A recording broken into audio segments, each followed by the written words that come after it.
বাংলাদেশের ছাত্র সমাজের সামনে বৃহত্তর প্রশ্নটি হচ্ছে এই জনগণের ক্ষমতা জনগণের কাছে ফিরিয়ে দেয়া। বাংলাদেশে আবারও রাষ্ট্রের মালিক হচ্ছে জনগণ, জনগণ যাকে নির্বাচিত করবে সে রাষ্ট্র পরিচালনা করবে।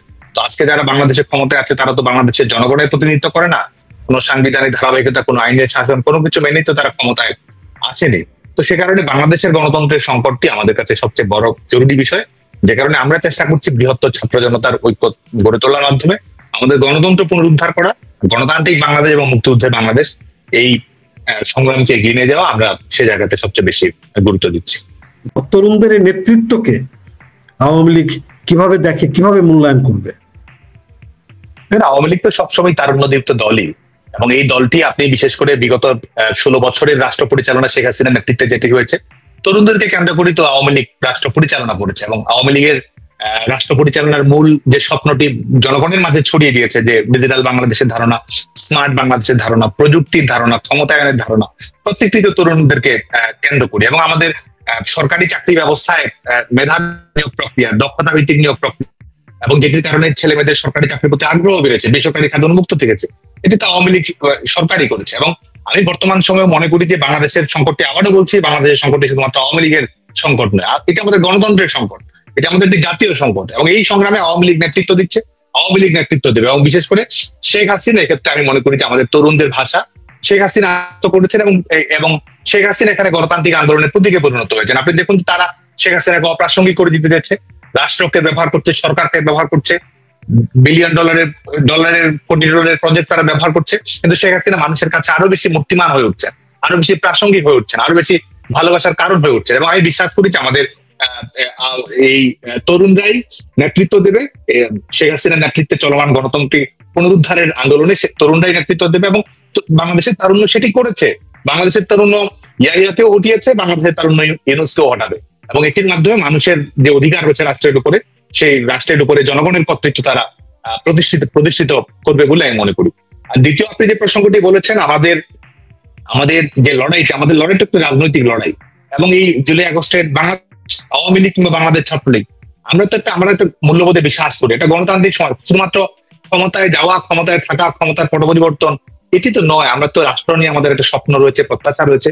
আমাদের ভুল ত্রুটি থাকলেও আমরা সেগুলো থেকে শিক্ষা গ্রহণ করে আমরা সেই স্বপ্নটি কিন্তু আমরা দেখি। তো সেই জায়গা থেকে বাংলাদেশ আওয়ামী লীগ বিশ্বাস করি কি, আমরা বাংলাদেশ মানুষের রাজনৈতিক অধিকারে বিশ্বাস করি, মানুষের রাজনৈতিক স্বাধীনতায় বিশ্বাস করি, জনগণের স্বাধীনভাবে বেছে নেওয়ার ক্ষমতায় আমরা বিশ্বাস করি, এটা প্রতিযোগিতামূলক গণতন্ত্র, মানবাধিকার ভিত্তিক রাষ্ট্র ব্যবস্থা আমরা বিশ্বাস করি। আওয়ামী লীগের যে সংগ্রাম রয়েছে, সেই সংগ্রামে তো আমরা মানুষ যেন প্রতিবাদ করতে পারে সেটিতেই তো আমরা বিশ্বাস করি। তো যে কারণে জুলাই, বিশেষ করে এই প্রচারণাটি কারা করছে, এই প্রচারণাটা করছে দখলদার সরকার। কারণ তারা দেখছে যে তরুণ প্রজন্ম গণতন্ত্রের দাবিতে উন্মুখ হচ্ছে, তরুণ প্রজন্ম আওয়ামী লীগের রাজনৈতিক অঙ্গীকারের প্রতি সংবেদনশীল থাকছে, যে কারণে তারা যারা অপরাধ করেছে তারা নিজের অপরাধের দায় তরুণদের উপর চাপিয়ে দেয়। অথচ আওয়ামী লীগ দৃঢ়ভাবে বিশ্বাস করে, আমাদের সংগঠন দৃঢ়ভাবে বিশ্বাস করে যে আওয়ামী লীগের যে চলমান সংগ্রাম, এই সংগ্রামে তরুণ প্রজন্মই নেতৃত্ব দেবে। এবং যারা জুলাই আগস্টে, যারা যে কোনো আন্দোলনে, যে কোনো ন্যায়সঙ্গত আন্দোলন যারা করে, সেই আন্দোলন যদি আমাদের বিপক্ষেও যায়, তরুণ প্রজন্ম সংগ্রাম সাহসী তো আমাদের যে কোনো রাজনৈতিক দলের অনুপ্রেরণা। এবং ভবিষ্যতেও আমরা এই তরুণ প্রজন্মের রাজনৈতিক অধিকার সুরক্ষা, সেটিকে কেন্দ্র করে তো বাংলাদেশ আওয়ামী লীগ কর্মকাণ্ড পরিচালনা করবে, বাংলাদেশ ছাত্রলীগ কর্মকাণ্ড পরিচালনা করবে। এবং তরুণ প্রজন্মের স্বপ্নের নিরাপত্তা, তাদের রাজনৈতিক অধিকারের নিরাপত্তা, ভবিষ্যতের নিরাপত্তা প্রত্যেকটি ক্ষেত্রে সুরক্ষিত করাই তো রাজনৈতিক দলের কাজ। তাদের আস্থাটি অর্জন করা, তাদের বিশ্বাসটি অর্জন করা, সেটাই তো রাজনৈতিক দলের কাজ। এবং ভবিষ্যতে আওয়ামী লীগ, ছাত্রলীগ সেই ধারাবাহিকতা অক্ষুণ্ণ রেখেই কাজ করবে। এবং তরুণদের প্রতিনিধিত্ব কারা করছে? আপনি দেখুন, এই মুহূর্তে যারা বলছে যে স্বৈরাচার নিপাত যাক, গণতন্ত্র মুক্তি পাক, এই কথা বলে যারা মিছিল করছে, সংগ্রাম করছে, পুলিশের কাছে নিশ্চিতভাবে গ্রেপ্তার হবে জেনেও যারা বলছে যে বাংলাদেশে গণতান্ত্রিক বিধি ব্যবস্থা ফিরে দিতে হবে, আস্তে আস্তে কারাবরণ করছে, যারা আদালতের মবের মুখে দাঁড়িয়েও জয় বাংলা বলছে, যারা দেয়ালে দেয়ালে শেখ হাসিনাতে আস্থা বলছে, তারাই সত্যিকারের বাংলাদেশ, তারাই বাংলাদেশের প্রতিনিধিত্ব করে। কিংস যতদিন থাকবে ততদিন হয়তো কিংস পার্টি থাকবে, কিন্তু বাংলাদেশের গণতন্ত্রের দাবিতে যারা লড়াই করছে, সংগ্রাম করছে, মানবাধিকারের দাবিতে যারা সংগ্রাম করছে, তারাই বাংলাদেশের সত্যিকারের প্রতিনিধিত্ব করে, তারাই বাংলাদেশ। এই তারুণ্যই আমি বিশ্বাস করি যে বাংলাদেশের গণতন্ত্রকে রিস্টোর করবে, মুক্তিযুদ্ধকে রিক্লেম করবে, এবং জনগণের যে মর্যাদা রয়েছে, ডিগনিটি রয়েছে, সেটিকে রিস্টোর করার ক্ষেত্রে আমাদের তরুণ প্রজন্মই সবচেয়ে গুরুত্বপূর্ণ ভূমিকা রাখবে। ধন্যবাদ সাত্তার, চমৎকার। জামাত সরাসরি ইলেকশনে না আসে কেন পিআরে যেতে চাচ্ছে, এটা আমরা প্রথমে আপনার কাছে একটু সংক্ষিপ্ত শুনবো, এরপরে বেশ কিছু কোয়েশ্চন এসছে আমাদের কাছে যেটা আমরা আপনার কাছে শুনতে চাই। দেখুন, আমি এই যে যে আলোচনাটি আসছে এটি বাংলাদেশে তো আপনি ধরুন যে যে প্রক্রিয়াতে দখলদার ফ্যাসিস্ট সরকার এগুচ্ছে, এটি কি কোনো ধরনের নির্বাচনের কোনো প্রক্রিয়া থাকছে? আপনি তো নির্বাচন করার আগেই বাংলাদেশের জনগণের যে এজেন্সি আছে, জনগণের স্বাধীনভাবে আপনাকে নির্বাচন করতে হলে আপনাকে নিরপেক্ষতা থাকতে হবে। দ্বিতীয় বিষয় আপনার দক্ষতা থাকতে হবে। তৃতীয় বিষয় হচ্ছে অন্তর্ভুক্তিমূলক একটা নির্বাচনের দিকে এগুতে হবে। চতুর্থ বিষয় আপনার আইনগত বৈধতা থাকতে হবে। তো এই দখলদার সরকারের তো কোনোটিই নেই। এই সরকার নির্বাচন কোথা থেকে করবে? তো এই সরকার যদি যে প্রক্রিয়াতে আপনি এখানে পিআর এর বিষয়টি আলোচনা, আমি ঠিক গুরুত্বপূর্ণ আলোচনাই মনে করি না, কারণ এই যে প্রক্রিয়াতে এরা নির্বাচন নিয়ে এগুচ্ছে, তো এই প্রক্রিয়াতে তো বাংলাদেশের জনগণকে পাশে নিয়ে তারা নির্বাচনটি করতে যাচ্ছে, যেখানে মানুষ স্বাধীনভাবে তার ভোট বাছাই করতে পারবে না, যেখানে মানুষ তার পছন্দের প্রতীককে নির্বাচিত করতে পারবে না। এবং জনগণের দৃষ্টিভঙ্গি, এটি তো আপনি লন্ডনে আপনি দেখবেন যে তিনি বলছেন যে বাংলাদেশের মানুষের স্বাধীনভাবে সিদ্ধান্ত নেওয়ার মতো ক্যাপাসিটি নেই, দক্ষতা নেই। সারা জীবন তিনি হ্যাঁ, সারা জীবন তিনি মানুষের অধিকার ফেরি করে বেরিয়েছেন, অধিকারের কথা বলেছেন যে মানুষকে সুযোগ দিলে মানুষ তার সম্ভাবনা কাজে লাগাতে পারে। এটিকে কেন্দ্র করে তিনি ক্ষুদ্র ঋণের ব্যবসার প্রসার ঘটিয়েছেন, নোবেল বিজয় অর্জন করেছেন। এখন তিনি বলছেন যে মানুষ তার স্বাধীনভাবে এমনকি ভোটটাও দিতে পারে না, মানুষ বড় উদ্যোক্তা হতে পারবে, মানুষ তার ভোটটাও দিতে পারবে না। এবং আপনি দেখুন যে সর্বশেষ তিনি কি বলছেন, তিনি এই এমনকি বলছেন যে 5 বছর 10 বছর 50 বছর পর্যন্ত মানুষ তাকে চাচ্ছে বা রাখতে চাচ্ছে। এই যে চরম একটা অগণতান্ত্রিক একটা দৃষ্টিভঙ্গি সবার সামনে তিনি সেটি অবলীলায় কিন্তু তিনি বলতে ফেলতে পারছেন। তো এটি আসলে আমি মনে করি যে এই সরকারের তো সেই গণতান্ত্রিক ম্যান্ডেটও নেই এবং সেই গণতান্ত্রিক জায়গাটিও নেই যে এই সরকার সেই নির্বাচনটি করবে। বাংলাদেশের সমস্যাটির সমাধান যদি আপনি করতে চান, আপনাকে একটা নিরপেক্ষ সরকার প্রতিষ্ঠিত করতে হবে। দ্বিতীয় বিষয় হচ্ছে আপনাকে একটা অন্তর্ভুক্তিমূলক নির্বাচনের মাধ্যমে জনগণ যাকে বাছাই করে তাকে সুযোগটা আপনার করে দিতে হবে। তো এই আমি মনে করি যে বাংলাদেশের এই সরকার যদি যে প্রক্রিয়াতে ফেব্রুয়ারিতে নির্বাচন এগুচ্ছে, ফেব্রুয়ারিতে যে প্রক্রিয়ায় সরকার নির্বাচন এগুচ্ছে, ফেব্রুয়ারি নির্বাচনের ফলাফল কিন্তু আপনি ডিসেম্বরে বলে দিতে পারবেন, কারণ ফলাফলটা নির্বাচন কমিশন অফিস দিবে না, ফলাফলটা অফিস কিংবা মগবাজার অফিস থেকে আপনার ঠিক করে দিতে হবে, যেখানে জনগণ গুরুত্বপূর্ণ না, যেখানে বিএনপির ভারপ্রাপ্ত চেয়ারম্যান আর জামায়াতের আমির তারা নিজেরা ঠিক করে দিবেন যে বাংলাদেশের জনগণ কি চাচ্ছে না চাচ্ছে, এটি আসলে তারা নির্ধারণ করে দেবে। তো এটির মাধ্যমে, এবং আমি বিশেষ করে আমাদের সিভিল সোসাইটির কাছে যে বিষয়টা আমি বিবেচনা করার জন্য অনুরোধ করবো যে আপনারা যে সমাধানের কথা অনেকেই বলছেন, এর মধ্যে আমরা জানি যে প্রতিবাদ আছে, এর মধ্যে ইতিবাচক কথা আছে, কিন্তু এটি তো বাংলাদেশের সমস্যার সমাধান করবে না, গণতন্ত্রের সংকটের সমস্যার সমাধান করবে না, সাংবিধানিক সংকটের সমস্যারও সমাধান করবে না, কিংবা আমাদের নির্বাচন প্রক্রিয়াকে যেটি আমরা স্বচ্ছতা রাখতে চাই, অন্তর্ভুক্তিমূলক রাখতে চাই এবং ক্ষমতা পরিবর্তনের প্রক্রিয়াটিকে যে আমরা শান্তিপূর্ণ রাখতে চাই, গণতান্ত্রিক রাখতে চাই, সেটি কিন্তু আমরা আসলে সংকটের মুখে ফেলে দিচ্ছি। তো যে কারণে আমি মনে করি যে পিআর এর যে বিষয়টি আছে এগুলো, এবং এই পিআর এর যে বিষয়টি নিয়ে আসছে এটিও আসলে আমার এই দলীয় দৃষ্টিভঙ্গির বাইরেও যদি বলি, তাহলে কিন্তু নির্বাচন নিয়েও কিন্তু অনিশ্চয়তা আছে। আওয়ামী লীগের প্রসঙ্গটি যদি বাদও রাখি, নির্বাচনের প্রক্রিয়াটি নিয়ে অনিশ্চয়তা আছে, নির্বাচনটি কতটুকু স্বচ্ছ হবে সেটি নিয়ে নিশ্চয়তা আছে। একটা ছাত্র সংসদ নির্বাচনের ফলাফল দিতে যদি 3 দিন লাগে, তাহলে জাতীয় নির্বাচনের ফলাফল দিতে তো 3 বছরে লাগতে পারে। 3 বছর আবার দখলদার প্রেসিডেন্ট সরকার তার মতো করে হয়তো বৈধতা আদায় করে নিবে। তো এই প্রশ্নগুলো কিন্তু আসছে, এবং এই প্রশ্নগুলোর কারণে কিন্তু বাংলাদেশের মানুষ এক ধরনের অনিশ্চয়তার মধ্যে রয়েছে, বাংলাদেশের মানুষ সংকটের মুখে রয়েছে, বাংলাদেশের মানুষ এক ধরনের উদ্বেগের মুখে রয়েছে বলে আমি মনে করি। এবং যে কারণে আজকে আওয়ামী লীগের যে সংগ্রামটি আছে, শেখ হাসিনার যে সংগ্রামটি আছে, এটি কিন্তু আমি মনে করি যে দলীয় কোনো সংগ্রাম নয়, এটি বাংলাদেশের জনগণের ক্ষমতা জনগণের কাছে ফিরিয়ে দেওয়ার সংগ্রাম, গণতান্ত্রিক প্রক্রিয়া সংগ্রাম। আমাদের আগের নির্বাচনী প্রক্রিয়া, গণতান্ত্রিক প্রক্রিয়া অবশ্যই আমাদের অর্জন যেমন আছে, আমাদের অনেক ভালো আছে, অবশ্যই আমাদের সীমাবদ্ধতা থাকতে পারে।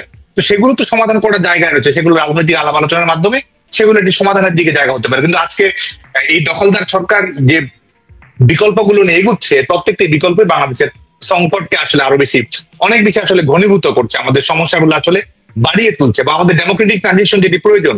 এবং আপনি দেখুন যে আমাদের আওয়ামী লীগ সভাপতি, গণতন্ত্রের মানুষখানা বঙ্গবন্ধু কন্যা দেশরত্ন শেখ হাসিনা, তিনি যে এই প্রতিকূল পরিস্থিতি যখন দেশের উপরে আওয়ামী লীগের নেতা কর্মীদের উপরে, সাধারণ মানুষের উপর নির্যাতন নিষ্পেষণ চালানো হচ্ছে, তখনও কিন্তু তিনি সাধারণ মানুষের নিরাপত্তা, সাধারণ মানুষের জন্য ইতিবাচক সমাধান, বিদ্যমান বাস্তবতা এবং মানুষের অংশগ্রহণের সুযোগটি অবারিত রাখার জন্য নিরপেক্ষ সরকারের বিষয়ে তিনি দেখিয়েছেন। এটি তার দূরদর্শিতা, মানুষের দৃষ্টিভঙ্গি, মানুষের রায়ের প্রতি ভরসা রাখার একটা প্রতিফলন।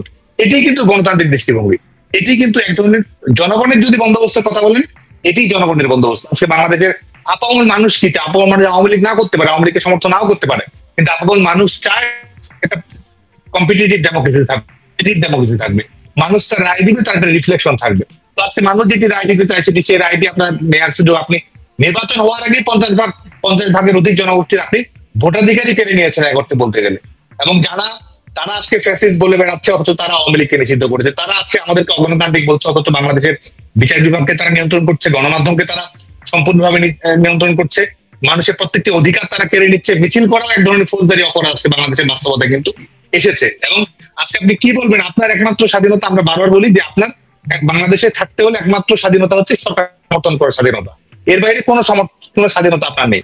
সরকারকে সমর্থন করে আওয়ামী লীগকে ফ্যাসিস্ট বলে তারপরে আপনি হয়তো তারা তাদের মানদণ্ড অনুযায়ী আপনাকে কিছুটা কথা বলার সুযোগ করলেও করে দিতে পারে।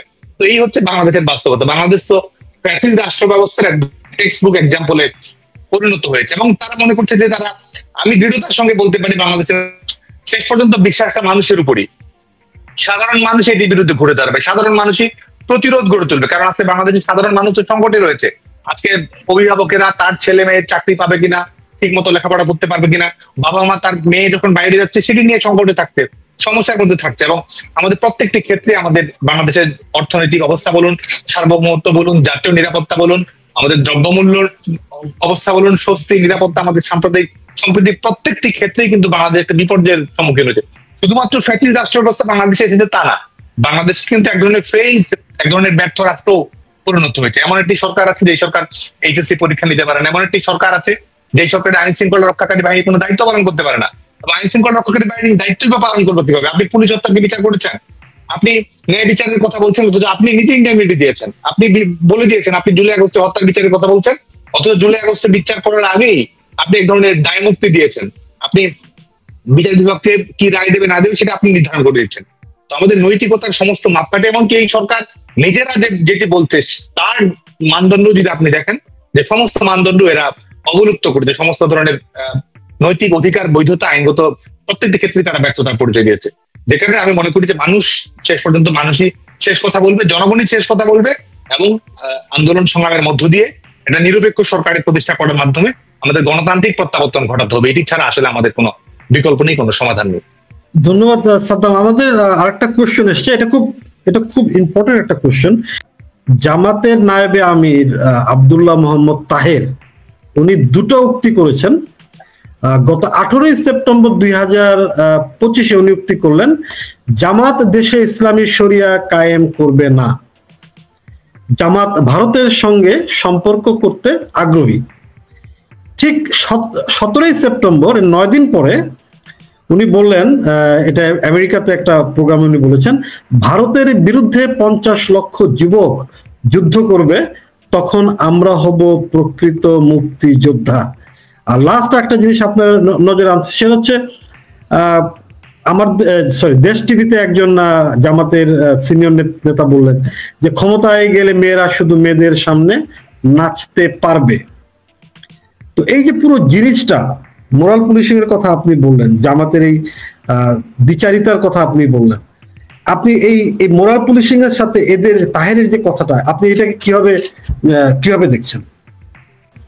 দেখুন, ক্ষমতায় আসলে কি তারা কিন্তু অলরেডি সেটি করছে। আপনি ঢাকা বিশ্ববিদ্যালয়ে যদি তাকান, ঢাকা বিশ্ববিদ্যালয়ে রবীন্দ্রসঙ্গীত গাওয়া যাবে না, সাংস্কৃতিক অনুষ্ঠানে নাচতে পারবে না, এটা কিন্তু বাস্তবায়িত হয়েছে। পাঠ্যপুস্তকে কি লেখা হবে না লেখা হবে এটি কিন্তু নির্ধারণ করে দেওয়া হচ্ছে। আমাদের অভিনেতা, আমাদের শিল্পী, সাংস্কৃতিক ব্যক্তিত্ব যারা আছে তারা কিন্তু এমনকি শপিং মল উদ্বোধন করা, সেটি করতে গিয়েও কিন্তু নানা ধরনের বাধার সম্মুখীন হচ্ছে। তো এটি কিন্তু অলরেডি একটি চলমান প্রক্রিয়ার মধ্যেই আছে। এবং যে মূল আপনি করলেন, এটি তো স্বাভাবিকভাবে যে কোনো স্বাভাবিক সুস্থ বুদ্ধি সম্পন্ন মানুষের মধ্যেই তো এগুলো এক ধরনের উদ্বেগ তৈরি করবে। আমাদের বিশেষ করে আপনি আমাদের নিজস্ব স্বাধীনতা, সার্বভৌমত্ব আমরা কখন অক্ষুণ্ণ রাখতে পারবো? যখন আমরা আমাদের আঞ্চলিক অন্য দেশের স্বাধীনতা, সার্বভৌমত্বের প্রতি যখন আমরা শ্রদ্ধাশীল থাকবো, আমাদের রিজিয়নাল যে স্ট্যাবিলিটি রয়েছে সেটি যখন আমরা নিশ্চিত করতে পারবো। তারা কিন্তু তাদের রাজনৈতিক দলের শীর্ষ পদগুলোতে আছে, তারা এমন ধরনের মন্তব্য করছে, রাষ্ট্রকে এমন ভাবে পরিচালিত করার চেষ্টা করছে যেটি আসলে আমাদের যে জাতীয় নিরাপত্তা আছে সেটিকে কিন্তু তারা প্রশ্নবিদ্ধ করার চেষ্টা করছে। আমাদের নিরাপত্তা প্রশ্নবিদ্ধ হচ্ছে, আমাদের সার্বভৌমত্ব ধারণাটি সংকুচিত হচ্ছে, এবং দেশের অভ্যন্তরীণ স্থিতিশীলতা, যেটি আমাদের জনগণের নিরাপত্তা হোক, জনগণের জীবন মানের উন্নয়ন হোক, সেটির জন্য অপরিহার্য একটি বিষয়, সেটিকেও কিন্তু তারা এক ধরনের সংকটের মুখে ফেলে দিচ্ছে যখন এই ধরনের কথাবার্তাগুলো তারা বলছে। এবং এটি শুধু জামায়াতই বা বলছে কেন, এই অন্তর্বর্তী সরকারের দায়িত্ব যিনি গ্রহণ করেছেন অবৈধভাবে, এই ইউনূস সাহেব, তিনিও কিন্তু একই কাজ করেছেন। আপনি দেখবেন যে এই বাংলাদেশে ফিরে আসার আগেই আপনি দেখবেন যে তিনি পার্শ্ববর্তী দেশের স্বাধীনতা, সার্বভৌমত্বের উপরে প্রশ্ন আসে, এই ধরনের মন্তব্য কিন্তু তিনি করেছেন। এবং শুধু তাই নয়, দেশে ফেরার পরে আমাদের বন্দরগুলোর বিষয়ে সিদ্ধান্ত গ্রহণ করা, আমাদের মায়ানমারের সঙ্গে বাংলাদেশের যে সংকট রয়েছে, যেটি আওয়ামী লীগ সরকার সমাধান করার চেষ্টা করেছিল এবং সমাধানের দিকে এগিয়ে যাচ্ছিল, তখন আমাদের তাদের ক্ষমতায় থাকার বিষয়টিকে যখন আমাদের স্বাধীনতা সার্বভৌমত্বের বিষয়টির সঙ্গে তারা জোর দেওয়ার চেষ্টা করে, তো এটি কিন্তু অব্যাহত ভাবেই ঘটছে এবং জামায়াতে ইসলামী এটি ধারাবাহিক ভাবেই করে যাচ্ছে এবং বর্তমানে সেটি তারা অব্যাহত রেখেছে। এবং আমরা যারা আজকে আমাদের বাংলাদেশের রাজনীতি নিয়ে আশাবাদী হতে চায়, একটা রাজনৈতিক দল ক্ষমতায় থাকবে না থাকবে, আওয়ামী লীগ সবসময় ক্ষমতাসীন থাকবে না থাকবে, বিষয়টি তো সেটি না। আমরা বাংলাদেশে তো গণতন্ত্র দেখতে চাই, বাংলাদেশে আমরা ধর্মনিরপেক্ষ মূল্যবোধের চর্চাকে আমরা দেখতে চাই, বাংলাদেশে আমরা ইতিবাচক প্রতিযোগিতামূলক গণতন্ত্র আমরা দেখতে চাই। কিন্তু আজকে তো বাংলাদেশে সত্যিকার অর্থে আমাদের সমস্ত চাওয়া পাওয়া, আমাদের সমস্ত প্রত্যাশা সবকিছুই তো আজকে এক ধরনের সংকটের মুখে এসেছে, এক ধরনের প্রশ্নের মুখে